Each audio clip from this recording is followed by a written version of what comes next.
Today, we're talking about a controversial U.S. military operation involving a suspected drug smuggling boat and the serious allegations now facing Defense Secretary Pete Hegseth. In early September 2025, U.S. forces struck a vessel in the Caribbean believed to be carrying illicit narcotics. The government described the boat as linked to cartel activity and declared the strike a success.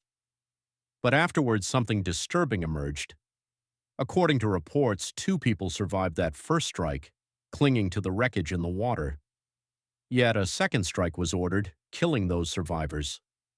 Those initial reports claim that Hegseth had given a verbal directive to kill everybody aboard the vessel.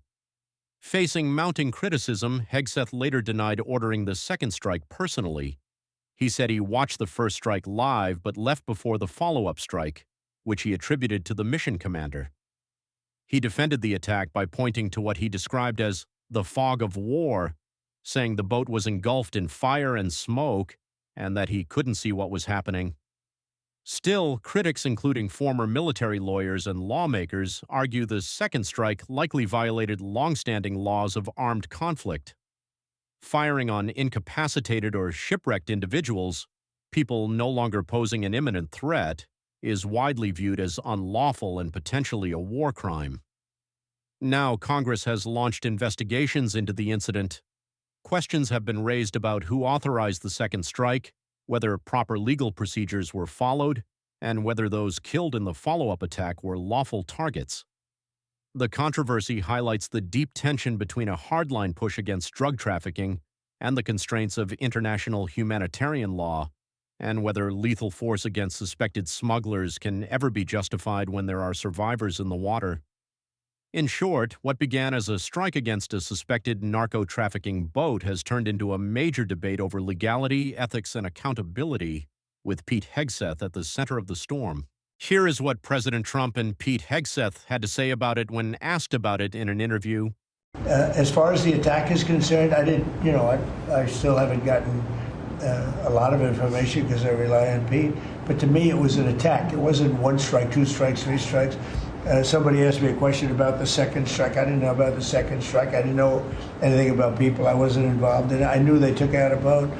Pete didn't know about second attack having to do with 2 people. I guess Pete would have to speak to it. I can say this. I want those boats taken out. And if we have to, we'll attack on land also, just like we attack on sea. I have empowered them to make that call. Now, the first couple of strikes, as you would, as any leader would want, you want to own that responsibility. So I said, I'm going to be the one to make the call after getting all the information and make sure it's the right strike. That was September 2nd. I watched that first strike live. As you can imagine, at the Department of War, we got a lot of things to do. So I didn't stick around for the hour and 2 hours, whatever, where all the sensitive site exploitation digitally occurs. So I moved on to my next meeting. A couple of hours later, I learned that that commander had made which he had the complete authority to do, and by the way, Admiral Bradley made the correct decision to ultimately sink the boat and eliminate the threat.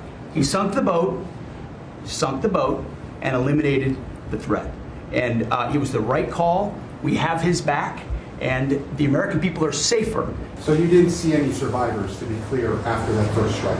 I did not personally see survivors, but I stand, because the thing was on fire.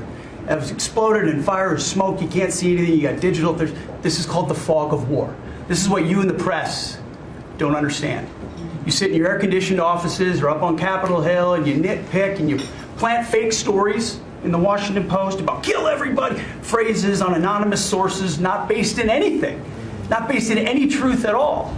And then you want to throw out really irresponsible terms about American heroes, about the judgment that they made. President Trump has empowered commanders to do what is necessary, which is dark and difficult things in the dead of night on behalf of the American people. We support them, and we will stop the poisoning of the American people. And Mr. Secretary,